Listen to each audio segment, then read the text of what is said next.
పంతులు గారు బ్రాహ్మణుడు అరుగు మీద కూర్చున్నాడు. అట్నుంచి వెనక నుంచి ఓ కసాయివాడు ఆవును తరిమాడు.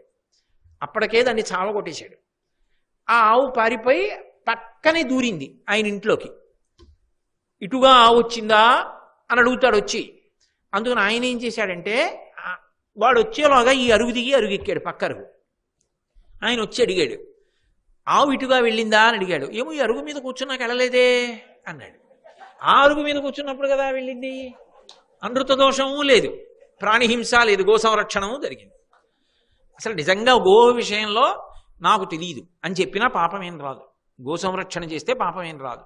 కాబట్టి అమ్మవారి యొక్క కడగంటి చూపు చేత అంత శక్తి వచ్చేసిందంటే, అందుకే కదా శంకర భగవత్పాదులు సౌందర్యలహరి చేస్తూ ఓ మాట అంటారు. మన్మధుడి యొక్క శక్తి గురించి మాట్లాడుతూ, ధను పౌష్పం మౌర్వీ మధుకరమయీ పంచవిశిఖ వసంతు సామంతో మలయమరుదాయూధనరద తథాప్యేక సర్వం హిమగిరిసుతే కామపి కృపాం అపాంగత్తే లబ్ధ్వా జగదిదమనంగో విజయతే హరనేత్రాగ్ని సందగ్ధ కామ సంజీవనౌషధి అని వ్యాసుడు లలితా సహస్రనామ స్తోత్రంలో.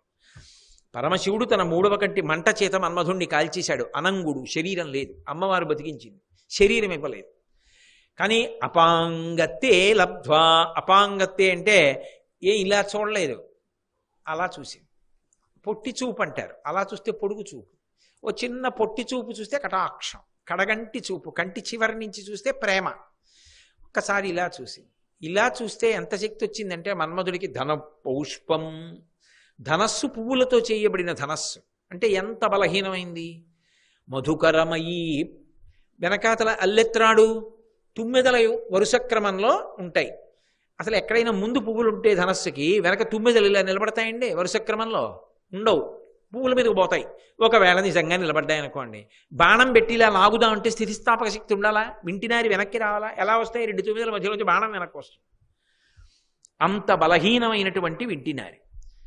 పంచవిశిఖ, పోనీ ఏమైనా పెద్ద పెద్ద బాణాలు, బ్రహ్మాస్త్రం, రౌద్రాస్త్రం, వాయువ్యాస్త్రం, ఐంద్రాస్త్రం ఇలాంటివి ఏమైనా ప్రయోగిస్తాడా? 5 పువ్వుల బాణాలు వేస్తాడు. చక్కగా మీద పడితే హాయిగా ఇరుగుపోతారు. అటువంటివి 5 పుష్పబాణాలు. మధుకరమయీ పంచవిశిఖ వసంతు సామంతో, ఒక్కడే చిలికాడు. మంచి స్నేహితుడు ఎవరు? వసంతుడు. చైత్ర వైశాఖ మాసంలో వసంతుడు. ఆ తర్వాత ఇక మళ్ళీ 10 నెలలు కనపడ్డాడు. మంచివాడే కానీ కనపడ్డావు. మళ్ళీ ఎప్పుడో వస్తాడు, చైత్ర వైశాఖాలు వస్తాయి. ఇంకేం మిత్రుడు? పిలిస్తే పలకడానికి సిద్ధంగా ఉంటే మిత్రుడి వలన ఉపకారం. అసలు మనిషే కనపడ్డాయి 10 నెలలు. అటువంటి మిత్రుడు, మిత్ర సహకారం లేదు. వసంతు సామంతో మలయమరుదాయూధనరథ, మలయ పర్వతం మీద నుంచి వచ్చేటటువంటి గంధపు చెట్ల మీద గాలి ఆయనకి రథం. ఆ గాలి దానిష్టం వచ్చినట్టు పోతుంది. మీరు చూడండి, ఒక్కొక్కసారి అక్కడ లౌడ్ స్పీకర్లో పాట వినపడుతుంది, తిరుమల మందిర సుందర అని వినపడింది అనుకోండి, అబ్బా చాలా మంచి పాట వస్తుందని ఇలా వినపడేటప్పటికీ తిరుమల మందిర సుందర గాలికిటి వస్తుంది, తర్వాత గాలికి తర్వాత ఇంకో వైపు పోతుంది. మన ఇష్టమే వస్తుందా? గాలిటి వస్తే అటు వస్తుంది అది. అలా మలయమరుదాయూధనరథ, మలయ పర్వతం నుంచి వచ్చేటటువంటి గంధపు చెట్ల యొక్క గాలి ఆయనకి రథం. శత్రువు అక్కడుంటే ఇటు వెళ్ళదు, ఆ రథం అటుపోతుంది గాలిస్తే. ఇంకేం యుద్ధం? మలయమరుదాయూధనరథ తథాం అపాంగత్తే లబ్ధ్వా, ఇన్ని బలహీనతలు, అన్నిటినీ మించి శరీరం లేదు.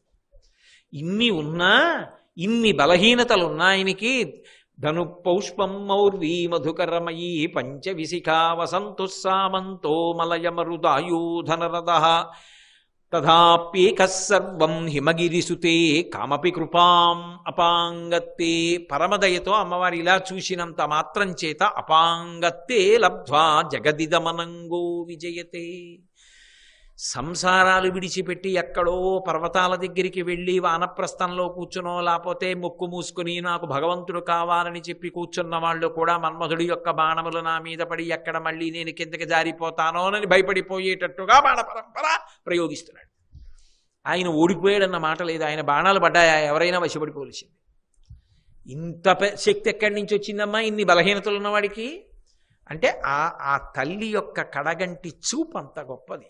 ఆ కటాక్షం, ఆవిడ పాదములు, గోళ్ళు, ఆవిడ సంకల్పం, ఆవిడ అనుగ్రహం ఏదైనా సరే ఉద్ధరించేస్తుంది. అంత గొప్ప తల్లి. అందుకే ఆ తల్లి గొప్పతనాన్ని చెప్పడానికి అంతటి మహాతల్లి. కాబట్టి మనసులో ప్రత్యేకించి సువాసినులు అమ్మవారికి ఒక్క నమస్కారం ప్రతిరోజు చేస్తే చాలు. అందున ఒక అదృష్టం ఉంటుంది వాళ్ళకి. నేనున్నాను అనుకోండి, నిద్రమంచం మించి లేస్తే భగవత్ సంబంధమైనటువంటి విషయాన్ని దేన్నైనా ముట్టుకోవాలి అంటే అర్హత ఉండదు. తలస్నానం చేసిన తర్వాతే. ఆఖరికి పూజామందిరంలో పూజా సంభారాలు సర్దాలన్నా నేను వాడుకునే పూజా సంభారాలే అవి. పూజామందిరంలోకి వెళ్ళి సర్దుకోవాలన్నా నేను తలస్నానం చేస్తే కానీ అర్హత ఉండదు. అదే ఇల్లాలికి లేస్తూనే సర్వమంగళాదేవత ఆవాహన చేయబడినటువంటి మంగళసూత్రం గుండెల మీద ఉంటుంది. ఆ సూత్రం విశుద్ధి చక్రం పార్వతీ పరమేశ్వర పాదద్వంద్వానికి తగులుతుంటుంది ఎప్పుడు. అదే ఆయన ఉన్నాడనడానికి గుర్తు. అందుకే కదా ఏ కారణానికి తీరింక మెళ్ళొంచి దాన్ని ఒక్కసారి ఇలా కళ్ళకు అద్దుకుందనుకోండి, అంతే ఆవిడ పొంగిపోతుంది. ఏది ఆ అదృష్టం? భర్త పాదముల వంక చూసి ఒక్క నమస్కారం పెట్టింది అనుకోండి, అది శ్రీమన్నారాయణుడికి అందిపోయింది ఆ నమస్కారం. నాకు నేను మనస్సులో త్రికరణ శుద్ధిగా భావన చేసి నమస్కరిస్తేనే. ముట్టుకోవాలంటే ఏదైనా పూజా సంచయాన్ని తలస్నానం చేశాకే, లేకపోతే కుదరదు. అందుకే భావన చేత ప్రత్యేకించి సువాసిని అమ్మవారి అనుగ్రహాన్ని పొందగలరు. ఈ భావన పురుషుడికి కూడా గొప్పదే అయినా అది సువాసిని విషయంలో మరింత సులభం. అంటే అమ్మవారి అనుగ్రహం అలా ఉంది. అందుకే సువాసిని అర్చన ప్రీత, సువాసిని అర్చనకే ఆవిడ మరింత ప్రీతి పొందుతుంది. కాబట్టి శంకర భగవత్పాదులు అంటారు, చారణాదిసుర సుందరీ చికురశేఖరీ కృతపదాంబుజాం కారణాధిపతి పంచక ప్రకృతి కారణ ప్రథమ మాతృకాం వారణాంతముఖ పారణాం మనసి భావయామి పరదేవతాం అంటారు. కారణాధిపతి పంచక ప్రకృతి కారణ ప్రథమ మాతృకాం అంటారు 3వ పాదంలో. ఇది కొంచెం మీరు జాగ్రత్తగా దాని మీద దృష్టిని ఉంచి తెలుసుకోవలసినటువంటి విషయం. ప్రపంచకము అని ఒక మాట. అంటే అమ్మవారి గురించి చెప్తూ పంచమీ పంచభూతేశి పంచసంఖ్యోపచారిణి అని లలితా సహస్రంలో అనేక చోట్ల శర్వాణి శంభుదాయిని అలా అమ్మవారి గురించినటువంటి భవాని భావనాగమ్య భవారణ్య కుఠారిక ఇవన్నీ కూడా పంచభూతముల యొక్క అధిదేవతా స్వరూపంగా అమ్మవారు ఎలా ఉంటుందో చెప్పేటటువంటి నామాలు. అందులో మీరు ఒక్కటి జాగ్రత్తగా గమనిస్తే సృష్టి అని ఒక మాట వాడతాం. నేను ఇప్పుడు పెద్దగా వేదాంతం కానీ భాగవతంలో చెప్పిన సృష్టి క్రమం కానీ ఇవన్నిటి గురించి మాట్లాడదు, కానీ ఒక్క విషయం చెప్తాను, మీరు బాగా పట్టుకుంటారు. సృష్టి అని ఒక మాట అంటే అసలు ఏమీ లేనటువంటి స్థితిలో పరమశివుడు ఒక్కడే అన్నీ ఆయనలోకి తీసేసుకొని ఆయన ఒక్కడు ఈ భూమి అంతా ప్రళయ జలాల్లో మునిగిపోయి ఉంటుంది. ఆయన బహిర్ముఖుడు కాడు, తనలో తాను రమిస్తూ ఉంటాడు.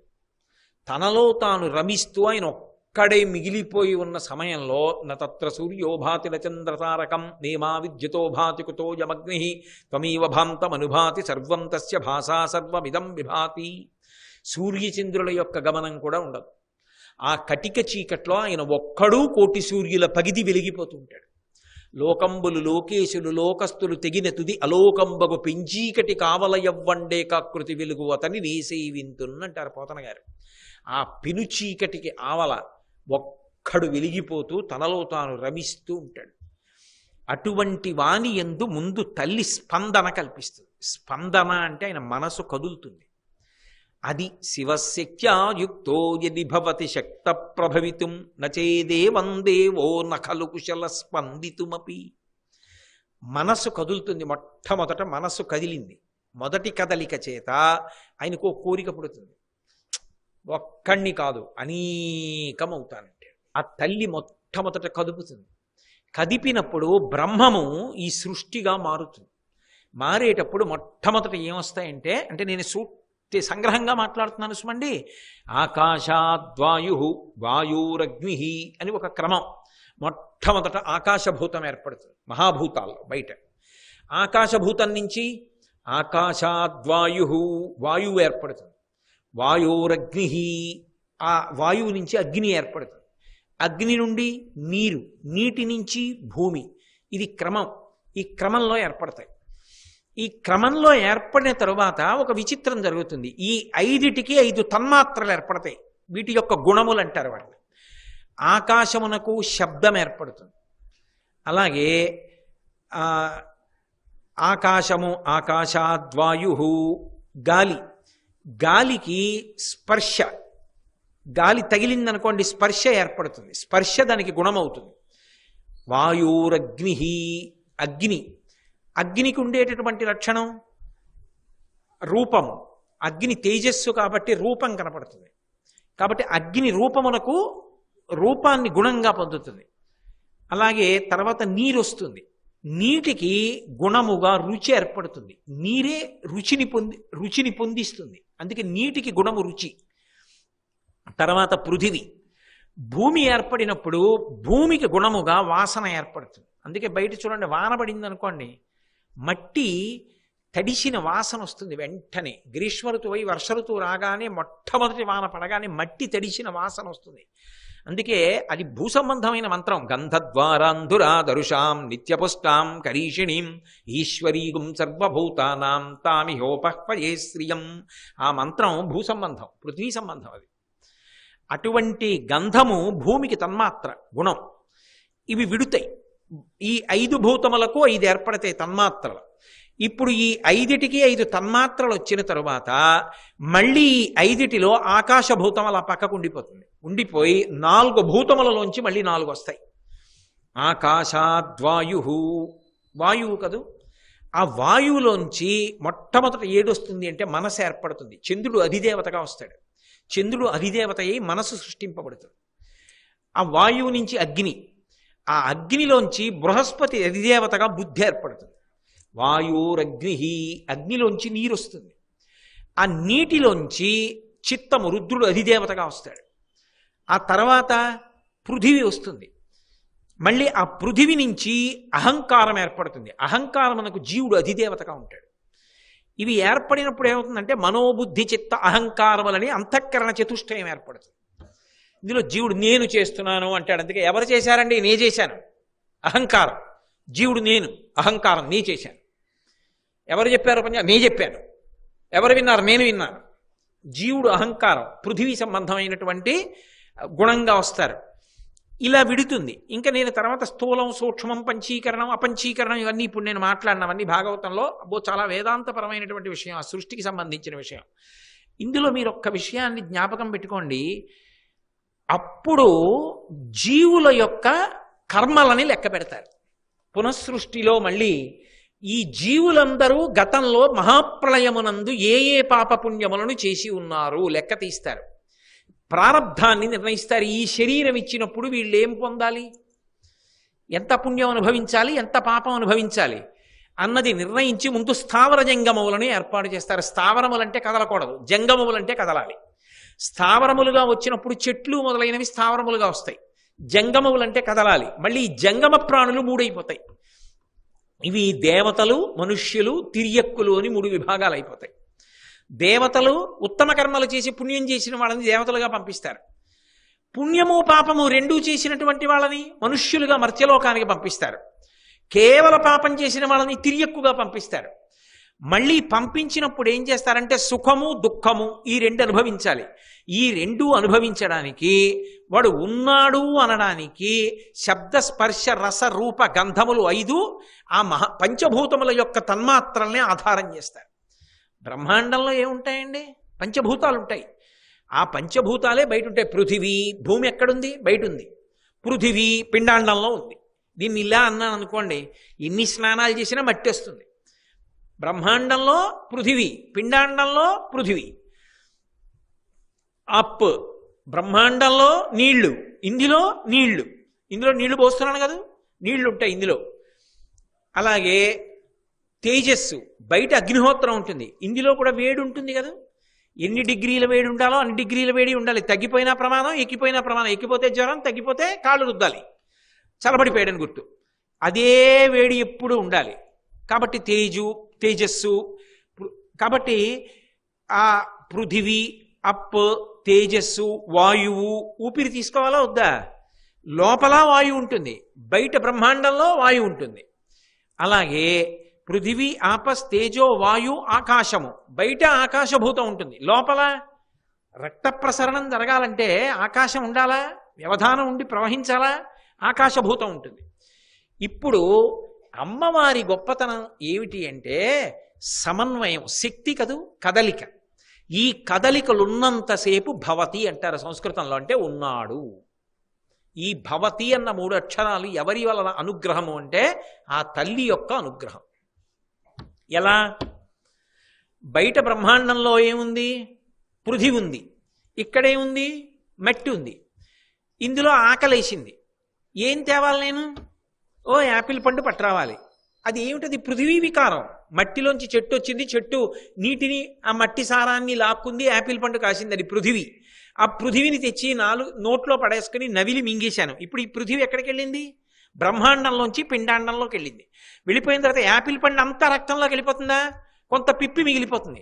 ఇప్పుడు ఈ పిప్పి ఎక్కడికి వెళ్ళాలి? మళ్ళీ బ్రహ్మాండంలోకి వెళ్ళిపోవాలి, మళ్ళీ పృథివీ పుచ్చుకుంటుంది. అలాగే నీరు కావాలి, ఇందులో నీరు అయిపోయింది. ఇందులో నీరు అయిపోయిందని ఎవరు చెప్తారు? ప్రాణాపాన వ్యాన బుధాన సమాన నాగ కూర్మ కృకర ధనంజయ దేవదత్తములలో 5 ప్రాణములు అవుతాయి, మళ్ళీ పంచభూతములలోంచి వస్తాయి. అవి వచ్చి ప్రాణ అపాన వ్యాన బుధాన సమానములు ప్రాణములైతే నాగ కూర్మ కృకర ధనంజయ దేవదత్తములుగా అమ్మవారు చెప్తుంది. నీరైపోయింది పొయ్యి అంటుంది. ఎక్కడ తెస్తావు? బ్రహ్మాండంలో ఉంటాయి నీళ్లు. ఆ నీళ్లు తెచ్చి ఇందులో పోస్తావు పిండాండంలో. కొన్ని నీళ్లు పుచ్చుకుంటుంది, కొన్ని మలినం అయిపోయి ఉండిపోతాయి. అప్పుడు ఆ నీళ్లు ఏమవ్వాలి? మళ్ళీ బ్రహ్మాండం పుచ్చుకుంటుంది వదిలిపెట్టేసినప్పుడు. తిరుగుతోందా లేదా? బ్రహ్మాండం పిండాండం సమన్వయం అవుతున్నాయా? అందులో పృథివీ ఇందులో వేశాను, ఇందులో పిప్పి పృథివీ మళ్ళీ భూమిలో వదిలేను.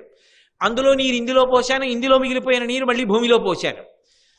శక్తి కదులుతోందా లేదా? శరీరం భవతి, ఉన్నాడనడానికి గుర్తు.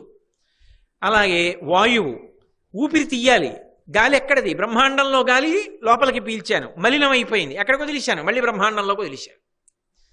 బ్రహ్మాండంలో వాయువు పిండాండంలోకి వెళ్ళి పిండాండంలో వాయువు బ్రహ్మాండంలోకి వెడుతోంది. సమన్వయం అవుతోందా? కదులుతోంది. శక్తి కదుపుతోంది. భవతి ఉన్నాడు, ఊపిరి పీలుస్తున్నాడు. పృథివీ ఆపస్ తేజో వేడి, బయట చాలా చల్లగా ఉంది, కానీ ఇందులో వేడిగా ఉండాలి, వేడి తగ్గిపోవడానికి వీల్లేదు. అమ్మవారు ఇందులో వేడిని అలాగే నిలబెడుతుంది. బయట చాలా వేడిగా ఉంది, అంత వేడికి ఈ వేడి పెరిగిపోకూడదు, అంతే వేడి ఉండాలి. కాబట్టి మళ్ళీ మజ్జిగ అటువంటి పదార్థాలు పుచ్చుకున్న వేడిని కాపాడుకొస్తూ ఉంటుంది. అది విచిత్రం. ఆ వేడి తగ్గకుండా పెరగకుండా చూసుకుంటుంది. నిన్న మీతో చెప్పే కదా, స్వాధిష్టానము చక్రాల ద్వారా నియంత్రణ చేస్తూ ఉంటుంది. మళ్ళీ ఆవిడ శక్తి స్వరూపమై లక్షల రక్తనాళాలు ఉంటాయి లోపల. ఎన్ని గొట్టాలు ఉన్నాయో, ఆ గుండె దగ్గరికి ఎన్ని గొట్టాలో, ఆఖరికి ఇంత కోమలంగా ఉండేటటువంటి ఈ కనుగుడ్డు వెనక ఉన్నటువంటి రెటీనా మీద కూడా రక్తకేశనాళికలు వెడుతుంటాయి. అందులోంచి కూడా రక్తం వెడుతుంటుంది. అందులో రక్తం వెళ్లకుండా గడ్డ కట్టినా కూడా ఎంత సూక్ష్మమైతే అంత ఖరీదు. రెటీనా మీద వెడుతున్నటువంటి సన్నని రక్తకేశనాళికలో రక్తం గడ్డ కట్టిందనుకోండి, ₹1,00,000 అవ్వచ్చు ఆపరేషన్కి. కాలు కురిపేసి ఎక్కడో ఆగిందనుకోండి, ₹1,000తో వచ్చేమో. కాబట్టి ఎవరు తిప్పుతున్నారు? లోపల ఎలా నడుస్తోంది రక్తం? అది పోటు ఎక్కువ వేగంతో వెళ్ళిందనుకోండి, రక్తం తలదిరిగి పడిపోతాడు. పోటు తగ్గిపోయిందనుకోండి, బీపీ పడిపోయిందండి హాస్పిటల్లో పెడతారు. ఒకే వేగంతో రక్తాన్ని ఎవరు తిప్పుతున్నారు? అలా తిరిగితే భవతి ఉన్నాడు. వెళ్ళగానే ముందు రక్తపోటు కదండి చూస్తారు. ముందు చూసి అది ఆ రక్తం చూపించవలసినటువంటిది ఆ చక్కగా చూపిస్తోంది అనుకోండి, వెరీ గుడ్ అంటారు డాక్టర్ గారు. కట్టిన బట్ట విప్పేసేసి అది తేడా ఉందనుకోండి, మళ్ళీ ఇంకోసారి చూసి ఇంకొకటి చూడడం. ముందు మీరు పడుకోండి అని బెడ్ ఇచ్చేస్తాడు. నేనా ఆ వేగాన్ని నియంత్రిస్తున్నది? బయట నేనెక్కిన వాహనమే వేగం నియంత్రించకుండా నా ఇష్టం వచ్చినట్టు ఎడతాను. అమ్మవారు అలా వెళ్ళడం మొదలెడితే లోపల ఆ పాటి బుద్ధి ఉంటే ఇష్టం వచ్చిన వేగంతో వెళ్ళొచ్చా ఎక్కిన వాహనం మీద? ఆవిడ ఒకే వేగంతో కదపాలి. భవతి ఉన్నాడు. మీరు చూడండి, ఒక్క మాట చెప్తాను. లోపల ఆకలి ఇట్లేదు, ఏమండి 2 రోజులైంది ఏదో ఒకటి తినండి అని భార్య పట్టుకొచ్చి బత్తాయి పండులో ఉన్నటువంటి ముత్యాలు అక్కడ ఎట్టింది, 4 నోట్లో వేసుకున్నాడు, వాంతి అయిపోయి బయటికి వెళ్ళిపోయాడు. ఎవరి దగ్గరికి వెళ్ళాలి? నా దగ్గరికి కాదు, వైద్యుడి దగ్గరికి వెళ్ళాలి. పృథివితో సమన్వయం అవ్వట్లేదు, పిండాండంలో తేడా వచ్చేసింది. ఇవాళ కాకపోతే రేపు వెళ్ళచ్చు, 2 రోజులాగా వెళ్ళచ్చు. నీరు పుచ్చుకోవట్లేదు, ఓ గంట ఆగి వెళ్ళిపోవాలి. పుచ్చుకున్న నీళ్లు వెంటనే వెళ్ళిపోతే డీహైడ్రేషన్ అయిపోతుంది. వాయువు అందట్లేదు, మనం వెళ్ళడం కాదు, తీసుకెడతారు శరీరాన్ని అంబులెన్స్లో గాలి అందకపోతే. ఎగూపిరి దిగూపిరి పుచ్చుకోవట్లేదు అనుకోండి, గంటికలు మోగేసినట్లే. అగ్ని వేడి తగ్గిపోయింది అనుకోండి, చల్లబడిపోతున్నాడు అనుకోండి, అంబులెన్సే. ఆకాశం మూసుకుందనుకోండి, ఏమో ఉంటాడో ఉండడో. ఇందులో ఒక్కొక్క భూతంతో సమన్వయాన్ని బట్టి పిండాండం యొక్క ప్రమాద స్థాయి ఉంటుంది. దీన్ని దిద్దగలిగిన వాడు ఎవరు? మళ్ళీ పరమేశ్వర స్వరూపుడైన వైద్యుడు ఒక్కడే దిద్దుతాడు.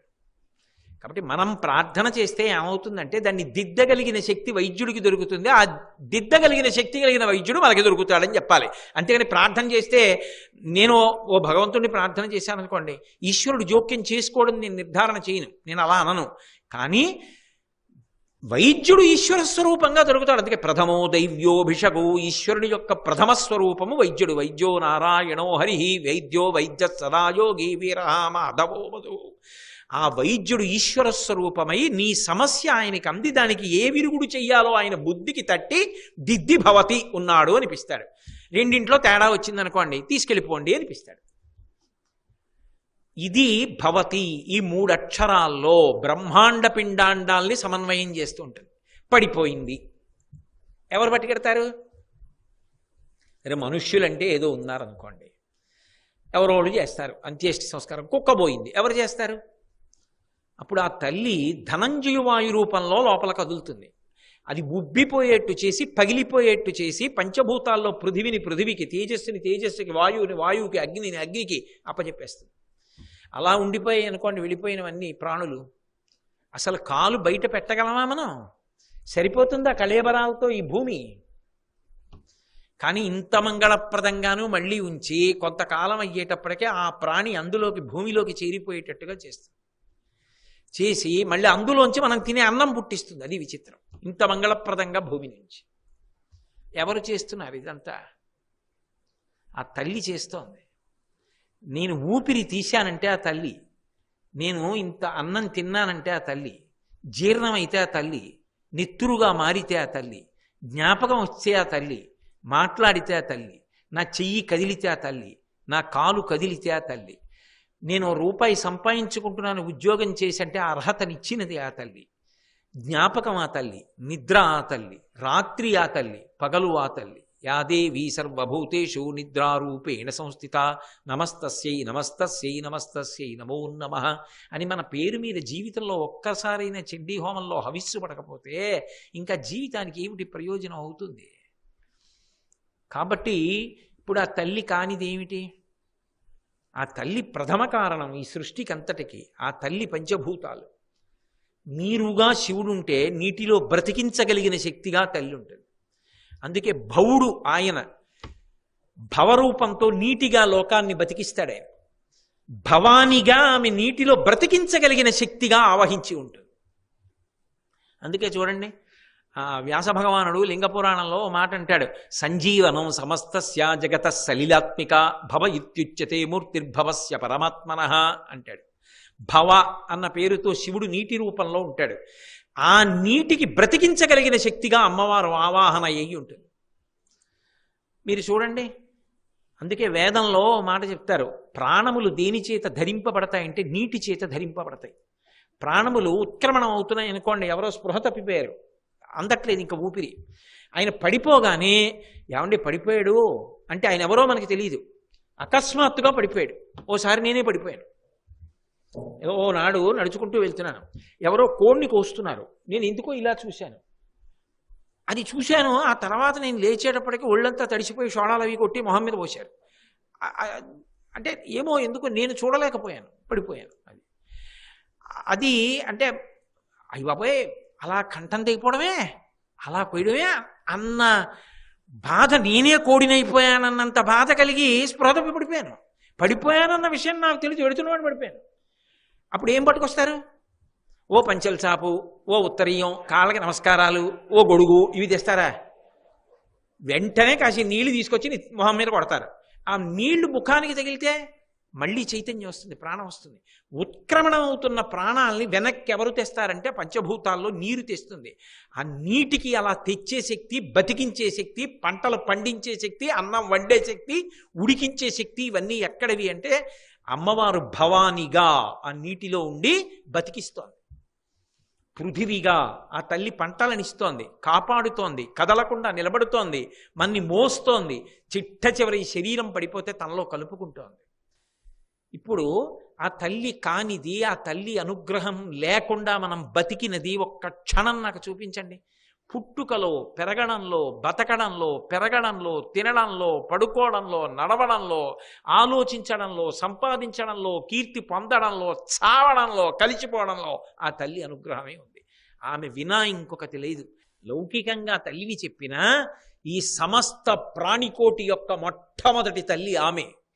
తండ్రి శంకరుడు. వాగర్ధావివ సంపృక్తౌ వాగర్ధ ప్రతిపత్తయే జగత పితరౌ వందే పార్వతీ పరమేశ్వరౌ. కాబట్టి ఆ పార్వతీ పరమేశ్వరులు ఇద్దరు జగత్తుకి తల్లిదండ్రులై ఉన్నారు. శ్రీ ఉమామహేశ్వర పరబ్రహ్మార్పణమస్తు. స్వస్తి.